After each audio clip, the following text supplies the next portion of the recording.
आप देख रहे हैं हमारा YouTube चैनल दी सच्चा भारत और आज के इस बुलेटिन में आपका स्वागत है। एक दिन पहले यानी रविवार का दिन उत्तराखंड के चमोली जिले के लिए आफत बनकर आया जब सुबह सुबह एक ग्लेशियर अचानक से फट गया। ये मंजर इतना खौफनाक था कि जिसने भी देखा उसकी रूह फना हो गई। चमोली जिले की ऋषिगंगा नदी देखते ही देखते उफनने लगी। घाटी से उतरता पानी अपने साथ बर्फ के बड़े बड़े टुकड़ों और मलबे के साथ तबाही मचाता आगे बढ़ना लगा। हादसे की जानकारी मिलते ही उत्तराखंड में सरकार फौरन हरकत में आई और प्रशासन को अलर्ट कर दिया। इसके अलावा मौके पर राहत बचाव टीमें भी पहुंचने लगी, लेकिन पहाड़ों पर आई इस आफत से उन मैदानी इलाकों में दहशत फैल गई जहां से होकर गंगा बहती है। चमोली में कुदरत का कहर।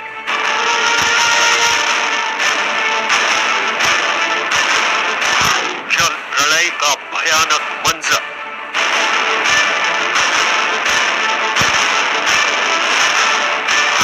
कई इलाकों में बाढ़ का खतरा।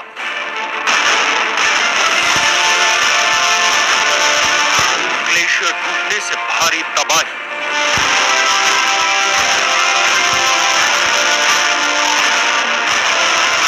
पहाड़ों पर दिखा सुनामी जैसा मंजर।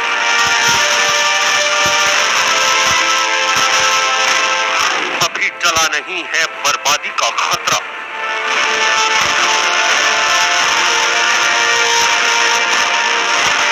पहाड़ों की गोद से उतरती बर्बादी और मौत के तूफान को जिसने भी देखा उसकी रूह कांप गई।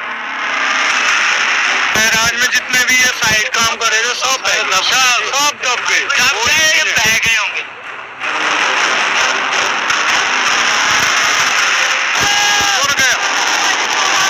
तबाही और बर्बादी का ये खौफनाक मंजर देवभूमि के उस इलाके में नजर आया जहां कुदरत के नजारे बसते हैं।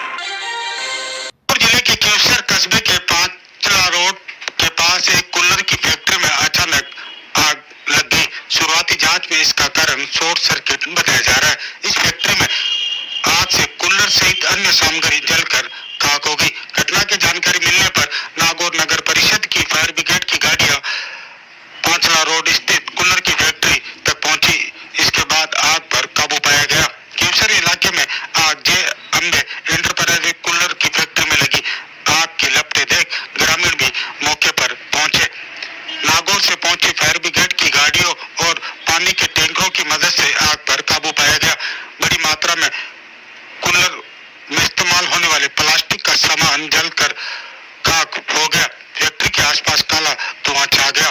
केसर थाना पुलिस भी मौके पर पहुंची। इसके बाद नुकसान का अंदाजा लगाया जा रहा है। शुरुआती जांच में करीब 40 से 45 लाख रुपए का माल का नुकसान होने की बात सामने आ रही है।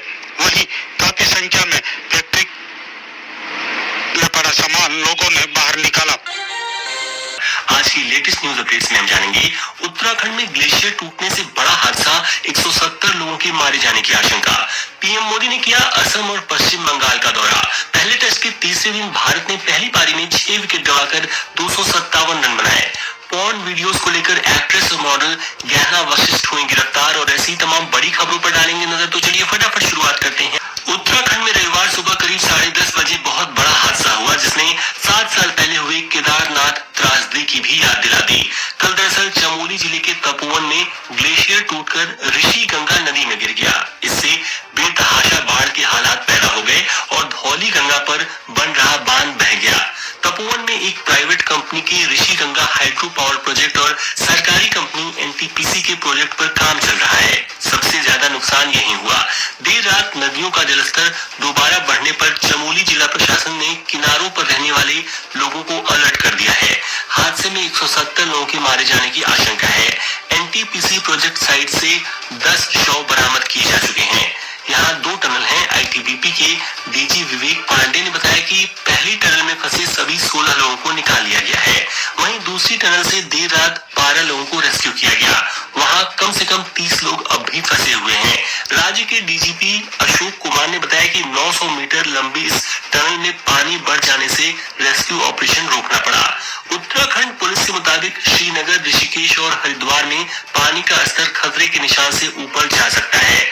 उत्तर प्रदेश में गंगा के किनारे बसे शहरों में अलर्ट जारी किया गया है। बिजनौर, कन्नौज, फतेहगढ़, प्रयागराज, कानपुर, मिर्जापुर, गढ़मुक्तेश्वर, गाजीपुर और वाराणसी जैसे कई जिलों में अधिकारी लगातार नजर रखे हुए हैं। उत्तराखंड के मुख्यमंत्री ने जनता से अपील की है कि वो अफवाहों पर ध्यान न दें। सरकार ने हेल्पलाइन नंबर 1905, 1070 और 9557444486 जारी किए हैं। कल उत्तराखंड में हुए हादसे को लेकर सबके मन में एक ही सवाल है कि आखिर यह हादसा हुआ क्यों? जवाब 2019 में आई एक स्टडी में है। यह रिपोर्ट बताती है कि 21वीं सदी यानी मौजूदा समय में हिमालय के ग्लेशियरों के पिघलने की रफ्तार पिछली सदी के आखिरी 25 साल के मुकाबले दोगुनी हो चुकी है। यानी ग्लेशियरों से बर्फ की परत लगातार पिघलती जा रही है। तापमान बढ़ने से ग्लेशियरों के निचले हिस्से को नुकसान हो रहा है। ऐसे में पानी की कमी के साथ ही हादसे भी बढ़ेंगे। चमोली जैसी घटना इसकी गवाही है। करीब 80 करोड़ लोग सिंचाई, बिजली और पीने के पानी के लिए हिमालय के ग्लेशियर्स पर निर्भर हैं। वैज्ञानिकों का कहना है कि अगले कुछ दशकों में यह बंद हो जाएगा क्योंकि हम बड़े पैमाने पर ग्लेशियर खो रहे हैं। प्रधानमंत्री नरेंद्र मोदी ने रविवार यानी 7 फरवरी को असम और पश्चिम बंगाल का दौरा किया। मोदी शाम को पश्चिम बंगाल के हल्दिया पहुंचे। यहाँ रैली को संबोधित करते हुए उन्होंने कहा कि बंगाल फुटबॉल से प्यार करने वाला राज्य है, इसलिए मैं फुटबॉल की भाषा में कहना चाहता हूँ कि टीएमसी ने कई फाउल किए हैं। बंगाल के लोग सब देख रहे हैं, इसलिए बंगाल के लोग जल्द ही टीएमसी को राम कार्ड दिखाने वाले हैं। मोदी ने कहा कि बुआ और भतीजावाद को खत्म करने का मन आप सभी लोग बना चुके हैं। प्रधानमंत्री ने हल्दिया में एलपीजी इंपोर्ट टर्मिनल की शुरुआत की। इसकी अनुमानित लागत 1100 करोड़ रुपए बताई जा रही है। वहीं उन्होंने टोभी दुर्गापुर नेचुरल गैस पाइपलाइन और फ्लाईओवर की भी शुरुआत की। इससे पहले सोनितपुर के ढेकियाजुली में मोदी ने असम माला हाईवे प्रोजेक्ट की शुरुआत की। विश्वनाथ और चराई देव में एक मेडिकल कॉलेज और अस्पताल की आधारशिला भी रखी। इस प्रोजेक्ट की कुल अनुमानित लागत 1100 करोड़ रुपए से अधिक बताई जा रही है। दिल्ली से सटे टीकरी बॉर्डर पर रविवार को एक किसान का शव पार्क में पेड़ से लटका हुआ मिला। पुलिस को एक सुसाइड नोट भी मिला है। इसमें किसान ने लिखा, भारतीय किसान यूनियन जिंदाबाद, मोदी सरकार बस तारीख पर तारीख ले रही है, कोई नहीं कह सकता कि काले कानून कब वापस होंगे। यह घटना हरियाणा के ही चरखी दादरी में होने वाली महापंचायत से कुछ देर पहले सामने आई। कल हुई महापंचायत में 50,000 से ज्यादा किसान शामिल हुए। संयुक्त किसान मोर्चा की तरफ से बलबीर सिंह राजेवाल, राकेश टिकैत और डॉक्टर दर्शन पाल पहुंचे। टिकैत गाजीपुर बॉर्डर पर दिल्ली एनसीआर के उन किसानों से भी मिले जो नेशनल ग्रीन ट्रिब्यूनल एनजीटी के फैसले से नाराज हैं। एनजीटी ने 10 साल पुराने डीजल वाहनों पर बैन लगाने को कहा है। इनमें ट्रैक्टर भी शामिल हैं। केंद्रीय गृह मंत्री अमित शाह ने रविवार को महाराष्ट्र के सिंधुदुर्ग में 150 सीट के मेडिकल कॉलेज का उद्घाटन किया। इसका निर्माण राज्य के पूर्व मुख्यमंत्री नारायण राणे ने कराया है।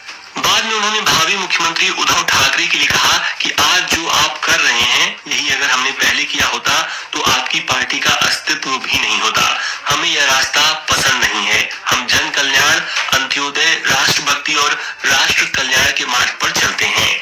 देश में कोरोना केस के साथ अब संक्रमण से होने वाली मौतें भी तेजी से घट रही हैं। रविवार को लगातार तीसरे दिन 100 से कम लोगों की जान गई। वहीं कल देश में 11,528 लोग कोरोना संक्रमित पाए गए। 11,502 लोग रिकवर हुए। वहीं दुनिया की बात करें तो दुनिया में भी कोरोना मरीजों के मिलने की रफ्तार में करीब 50% की गिरावट दर्ज हुई है। 6 जनवरी को पूरी दुनिया में एक दिन के अंदर 8,45,000 से ज्यादा मरीज मिले थे, जो 6 फरवरी को घटकर 4,95,000 के करीब पहुंच गए।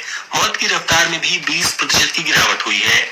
जनवरी में हर दिन 15,000 से अधिक मरीजों की मौत हो रही थी, अब 10 से 13,000 मौतें हो रही हैं। वित्त मंत्री निर्मला सीतारमण ने बजट को लेकर विपक्ष के इस आरोप को खारिज कर दिया कि सरकार घर के गहने बेच रही है। उन्होंने रविवार को मुंबई में एक कार्यक्रम में देश के प्रमुख कारोबारियों को संबोधित करते हुए कहा कि सरकार ने पहली बार विनिवेश को लेकर एक स्पष्ट नीति बनाई है ताकि जनता के टैक्स के पैसे का अच्छा इस्तेमाल हो। सरकार चाहती है कि कुछ खास सेक्टर में ही कुछ गिनी चुनी सरकारी कंपनियां हों और वे अच्छा परफॉर्म करें। जापान और चीन के बीच शनिवार को टकराव की स्थिति बन गई। जापान का कहना है कि चीनी नौसेना के जहाजों ने उसकी समुद्री सीमा में घुसपैठ की। इस मामले में सरकार ने चीन के सामने विरोध भी दर्ज कराया। जापान ने कहा कि चीनी सेना के जहाज पूर्वी चीन सागर में उसके अधिकार वाले आइलैंड्स के पास पहुंच गए थे।